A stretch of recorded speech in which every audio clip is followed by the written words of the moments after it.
बहुत बहुत शुक्रिया आप सभी का, खासकर देवेंद्र जी आपका।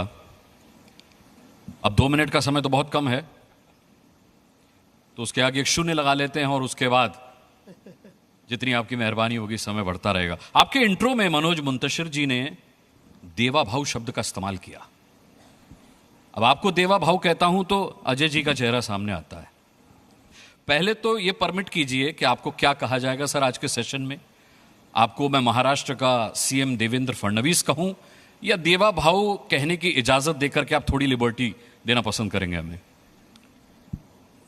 देखिए, जो प्यार करते हैं वो देवा भाव कह सकते हैं, बस बात खत्म। जिनको फॉर्मेलिटी निभानी है वो देवेंद्र फडणवीस या सीएम कह सकते हैं। तालियां। सर, चूंकि रियल हीरोज़ का हमारा कार्यक्रम है और बॉलीवुड यहाँ रियल हीरो ज़्यादा हैं, क्या आपके सरकार की कोई ऐसी परियोजना जिसमें रियल हीरोज़ को लेकर कुछ आप लोग कर रहे हों उनकी तलाश के लिए, इस तरह की कोई परियोजना भविष्य में? पहले तो मैं बधाई देना चाहूँगा जिनको आज हमने सम्मानित किया है, और चारों जो शख्सियत जिनका सम्मान हुआ है वो अपने आप में एक इंस्टीट्यूशन है। अजय देवगन जी ने एक प्रकार से जो हमारी हिंदी फिल्म है उसमें एक्शन हीरो क्या होता है ये हमको दिखाया और अब नए रूप में हमको दिखाई पड़ते हैं।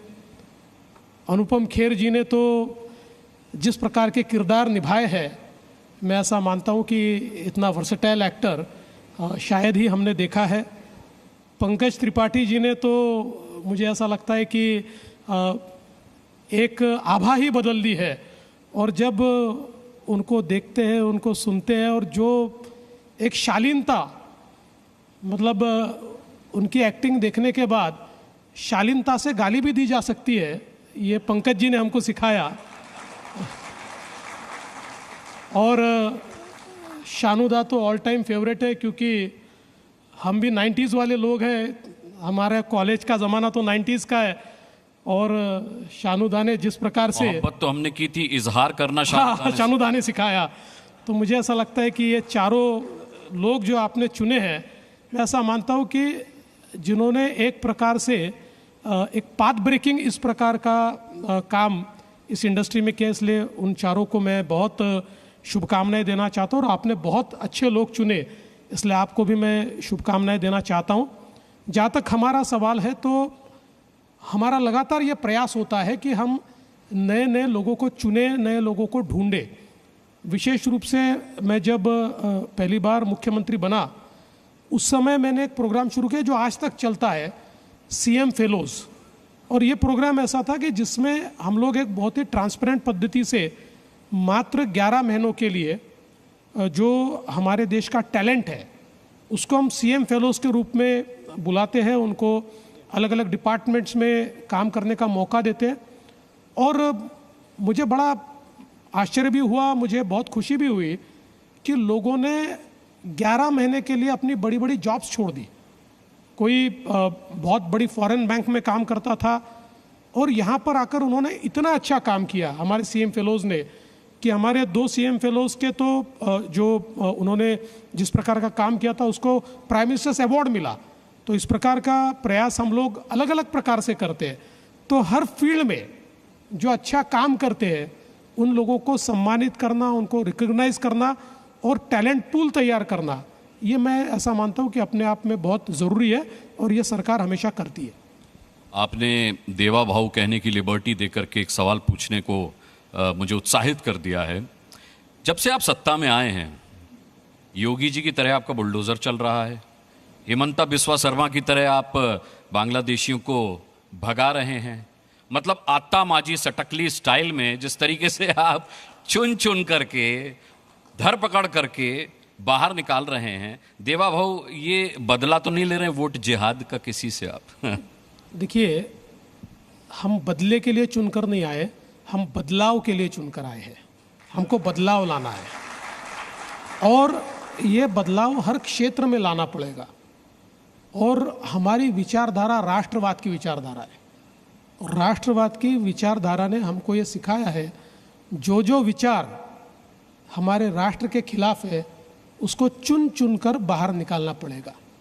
बाकी जो राष्ट्रीय विचारों से प्रेरित होकर काम करते हैं, किसी भी जाति के हो, किसी भी धर्म के हो, किसी भी पंथ के हो और कोई भी भाषा बोलने वाले हो, उनका स्वागत ही है, उनको कोई तकलीफ नहीं होगी।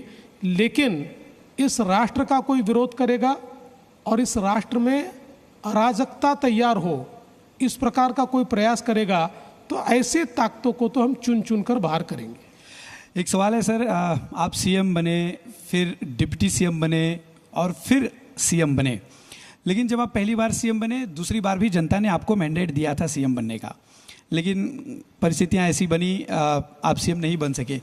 आपने एक लाइन कही थी, मैं समंदर हूँ लौट कर वापस आऊँगा।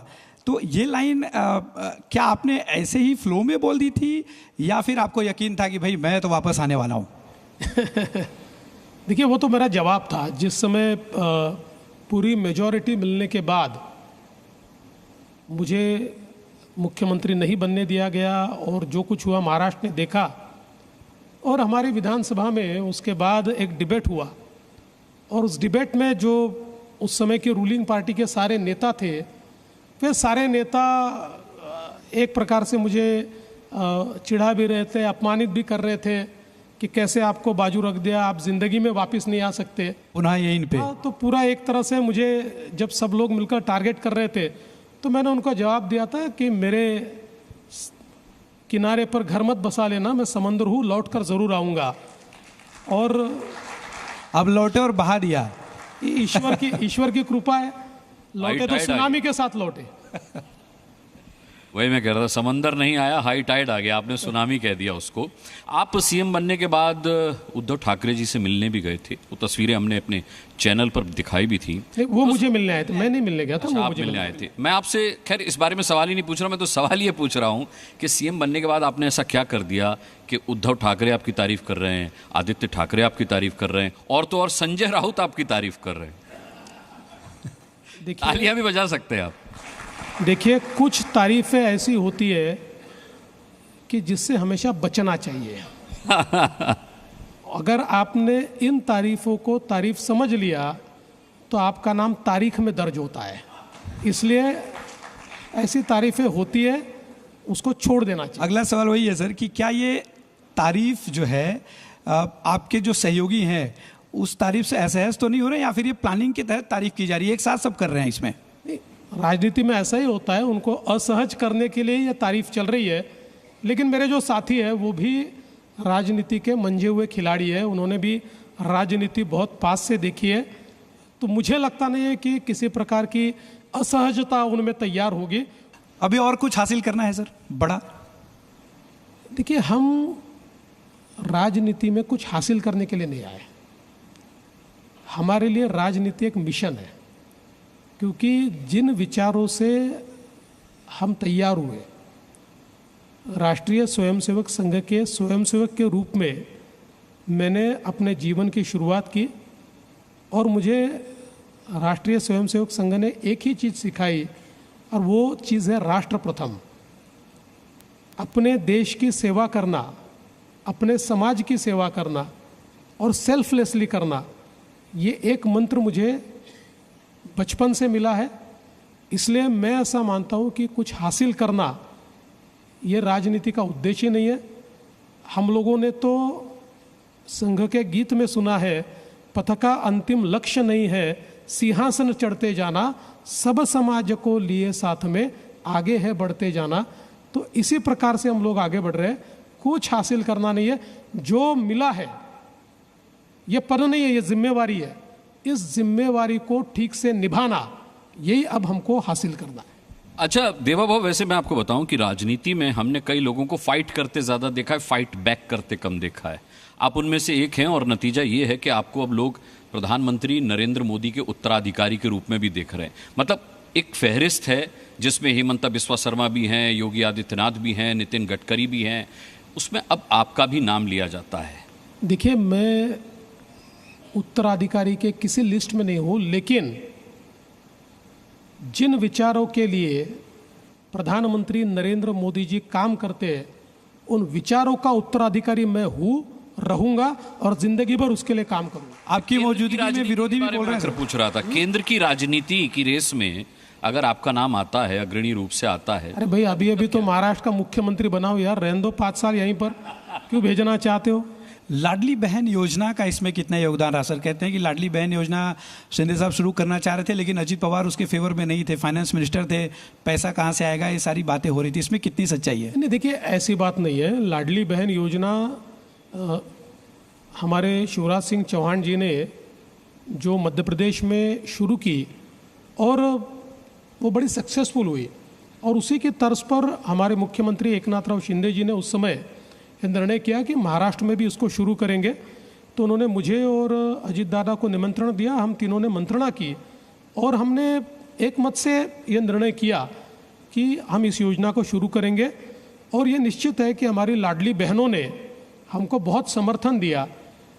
जहाँ लाडली बहनों का समर्थन हमको मिला, उसके साथ साथ इस चुनाव का वाटरशेड मूवमेंट जिसको कह सकते हैं, टर्निंग पॉइंट जिसको कह सकते हैं, वो प्रधानमंत्री मोदी जी का जो नारा था, एक है तो सेफ है, ये नारा एक प्रकार से टर्निंग पॉइंट इस चुनाव का हुआ और लोगों ने उस नारे को इतना रिस्पॉन्ड किया कि उस नारे ने महाराष्ट्र में सुनामी लाई।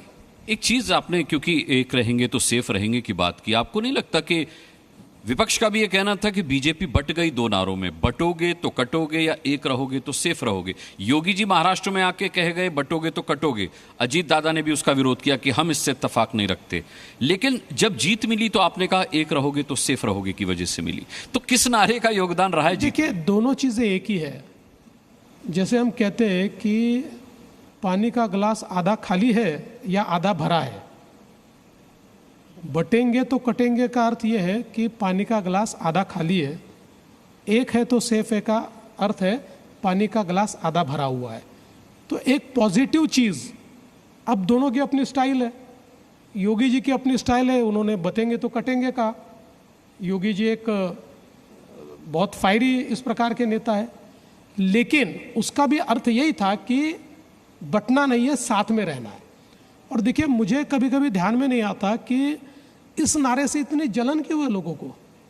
अरे भाई, कोई भी नेता अगर लोगों को कहता है बटिए मत, साथ में आ जाइए, वो ये नहीं कर रहे बटिए बटिए बटिए, उससे हमको चिढ़ होनी चाहिए, उससे हमको दुख होना चाहिए। कोई बांटने की कोशिश कर रहा है, कोई नेता अगर हमको साथ में आने की बात कर रहा है, और वही मंत्र प्रधानमंत्री जी ने दिया कि हम लोग एक है तो सेफ है। इस देश में भाषा के, प्रांत के या जाति के या पंथ के आधार पर अगर हम लोग बढ़ गए, तो हमने इतिहास में भी देखा है, जब जब इस प्रकार से हमारा समाज बटा तो हमारा देश बटा। इसलिए हम जब तक एक रहेंगे तो सेफ रहेंगे। मुझे लगता है ये नारा बिल्कुल सही था, लोगों ने उसको सही समझा और लोगों ने उसके ऊपर वोट किया। वोट जिहाद एक बड़ा मुद्दा रहा। आपने अपने भाषणों में कई जगहों पे कहा, और आपने ये कहा कि अब वोट जिहाद के खिलाफ हम धर्म युद्ध करेंगे। तो आपको नहीं लगता कि 2024 का जो महाराष्ट्र विधानसभा चुनाव रहा, ये ध्रुवीकरण के लिए याद किया जाएगा? देखिए, ध्रुवीकरण का सवाल नहीं है। सवाल ये है कि जिस समय कोई एक व्यक्ति इस प्रकार की बात कहता है, या उलेमाओं का एक बोर्ड 17 मांगे ये कांग्रेस, शरद पवार जी की पार्टी, ठाकरे जी की पार्टी के सामने रखते हैं, और इन मांगों में ऐसी ऐसी मांगे होती है जिसमें एक मांग ये भी होती है कि 2012 से लेकर 2024 तक जितने महाराष्ट्र में दंगे हुए, उन दंगों में जितने मुस्लिम आरोपी हैं उनको छोड़ दिया जाए। और इस प्रकार की मांग के ऊपर जब ये तीनों पार्टियां रिस्पॉन्ड करती है और कहती है हम इसका ज़रूर विचार करेंगे, और एक लिखित पत्र भी उनको देती है, और उसके बाद उनके नुमाइंदे के रूप में सज्जाद नोमानी एक प्रकार से लोगों को अपील करते हैं कि वोट जिहाद कीजिए और बीजेपी को हराइए। तो अब अगर कोई वोट जिहाद की बात करेगा तो हम तो वोटों के धर्म युद्ध की बात करेंगे, हम कैसे चुप रहेंगे? अगर कोई जिहाद की बात करता है तो उसका जवाब तो देना पड़ेगा। इसलिए हमने ये कहा कि अगर कोई इसको पोलराइज करने का काम कर रहा है, कोई वोट जिहाद की बात कर रहा है, तो वोटों का धर्म युद्ध कीजिए। देखिए धर्म युद्ध क्या होता है? धर्म युद्ध हमारी संस्कृति में एक ऐसा युद्ध है, हम तो कहते हैं कि जहाँ धर्म है वहाँ जय है, और जहाँ सत्य है वहाँ धर्म है, और जहाँ सत्य है वहाँ जय है। तो इसलिए हमने धर्म युद्ध की बात की। इसमें कोई पोलराइजेशन नहीं था, एक जवाब था, और वो जवाब लोगों ने दिया। जिसे आप धर्म युद्ध कह रहे हैं, वोट जिहाद के खिलाफ, आपके उस धर्म युद्ध को विपक्षी पार्टियां ईवीएम में छेड़छाड़ कहती हैं। देखिए अब मुझे टिप्पणी करने की आवश्यकता नहीं है। सुप्रीम कोर्ट ने ही विपक्ष को कह दिया, आप जब हारते हो तो ईवीएम का नाम लेते हो, आप जब जीतते हो तो लोकतंत्र का नाम लेते हो। ये जब जीतते हैं तो लोकतंत्र जीतता है, और ये जब हारते हैं तो ईवीएम जीतता है। मैं इनको इतना ही कहना चाहता हूं कि धूल इनके चेहरे पर है, ये आईना पोंछते हैं, एक बार अपना चेहरा पोंछ कर देख ले तो मुझे लगता है कि इनके ध्यान में आएगा कि ये क्यों हारते हैं। सर आपने 100 दिनों का एक प्लान बनाया है, सारे मंत्रियों को, उनके विभागों को 100 दिनों का एक खाका तैयार करने बोला है। क्या प्लानिंग है सर आपकी, खासतौर पे अगर हम आपके पास जो सबसे महत्वपूर्ण खाता है गृह मंत्रालय का? देखिए मूल रूप से कोई भी सरकार की जो दिशा तय होती है वो पहले 100 दिनों में तैयार होती है। इसलिए मैंने हर विभाग की बैठक करके उनको ये कहा कि आप 2 प्रकार के प्लान बनाएंगे। पहला 100 दिन का प्लान, जिसमें 100 दिन में आप क्या अचीव कर सकते हो ये हमको बताइए, और दूसरा एक लॉन्ग टर्म प्लान। तो 100 दिन के प्लान में हर विभाग ने अपने टारगेट्स तय किए हैं। देखिए ये जो सरकार होती है ना, ये इसी प्रकार से चलती है मिशन मोड पर। आप अगर मिशन दोगे तो सरकार चलती है, आप अगर मिशन नहीं दोगे तो ऐसा हाथी है जो खड़ा भी नहीं होता और हिलता भी नहीं है। तो इनको मैंने मिशन दिया है, और उसके साथ साथ एक मैंने 7 पॉइंट प्रोग्राम दिया है। जो 7 पॉइंट प्रोग्राम हर विभाग के हर ऑफिस में उस प्रोग्राम को कार्यान्वित किया जाएगा, जिसमें बहुत छोटी छोटी बातें मैंने कही है। ये जो 7 पॉइंट प्रोग्राम है, इसमें मैंने कहा है कि उस ऑफिस की सफाई होनी चाहिए, उसमें जितने पुराने कागजात हैं ये सारे कागजात आपने निकाल कर फेंकने। कम से कम 2 चीज़ें हर ऑफिस ने ये करनी है कि जिसमें ईज ऑफ लिविंग आए। इसका मतलब उस ऑफिस में लोग जिन कारणों से आते हैं, ऐसी जो सबसे महत्वपूर्ण 2 चीज़ें हैं, वो 2 चीज़ों को हम इस प्रकार से तैयार करें, या इस प्रकार से उसकी कार्यपद्धति को तैयार करें कि आने वाले व्यक्ति को वापस चक्कर न लगाना पड़े, उसको ईज ऑफ लिविंग मिले। इसके साथ साथ मैंने उनको ये कहा है कि जो हमारे अधिकारी है, वो अधिकारी अपने बैठने का समय, लोगों से मिलने का, ये तय करे कि इस समय कोई भी आएगा तो मैं मिलूंगा ही, और उसको एक बोर्ड लगाकर वहाँ पर लिखे कि आप 2 बजे से 4 बजे के बीच जो आएगा मैं उसको मिलूंगा। इस प्रकार की 7 बहुत सिंपल चीज़ें मैंने दी है, लेकिन ये सिंपल चीज़ें लोगों के जीवन में परिवर्तन लाने वाली चीज़ें हैं। एक हम रिपोर्ट भी प्रकाशित करेंगे कि 100 दिन के लिए हमने क्या तय किया था और उसमें से हमने क्या अचीव किया। तो इससे हमारी सरकार में ट्रांसपेरेंसी भी आएगी, हमारी सरकार में एफिशिएंसी भी आएगी, और एक जिसको हम लोकाभिमुखता कहते हैं, वो लोकाभिमुखता भी हमारी सरकार में आएगी। ठीक है। देवेंद्र जी, आप न्यूज़ चैनल देखते होंगे। हमारे न्यूज़ चैनल्स पर कुछ एक्सपर्ट्स बैठते हैं जिनको हम पॉलिटिकल एक्सपर्ट्स कहते हैं या राजनीतिक मामलों का जानकार कहते हैं। उनके द्वारा एक अटकल थी, उस पर भी विराम लगा दीजिए अब आज जब आप बैठे ही हैं। तो जब क्लियर मैंडेट के बाद भी सीएम बनने में देर हो रही थी, तो राजनीतिक विश्लेषक बता रहे थे कि देवेंद्र फडणवीस को ऑफर दिया जा रहा है कि वो आए और केंद्र की राजनीति में अहम भूमिका निभाएं, मंत्री बन जाएं। कुछ राजनीतिक एक्सपर्ट्स बता रहे थे कि देवा भाऊ को ये ऑफर दिया गया है कि वो बीजेपी के अध्यक्ष बन जाएं। क्या ये सच है? देखिए, पहली बात तो आपको ये भ्रांति है कि आप जिनको बुलाते हो एक्सपर्ट है। इस भ्रांति को दिमाग से निकाल दीजिए। देवेंद्र फडणवीस जी, माननीय मुख्यमंत्री महाराष्ट्र, आपका बहुत बहुत धन्यवाद करना चाहेंगे। आपने साबित किया है कि महाराष्ट्र में रियल हीरो आप हैं, अपनी पार्टी के लिए रियल हीरो आप हैं, और यही इंस्टिंक्ट, यही जज्बा जिसके अंदर होता है, उसी को हम रियल हीरोज कहते हैं। अपने व्यस्त समय में से आपने रियल हीरोज के लिए, जी मीडिया के लिए समय निकाला। आपका बहुत बहुत आभार और अभिनंदन। Thank you. जी मीडिया का बहुत बहुत धन्यवाद।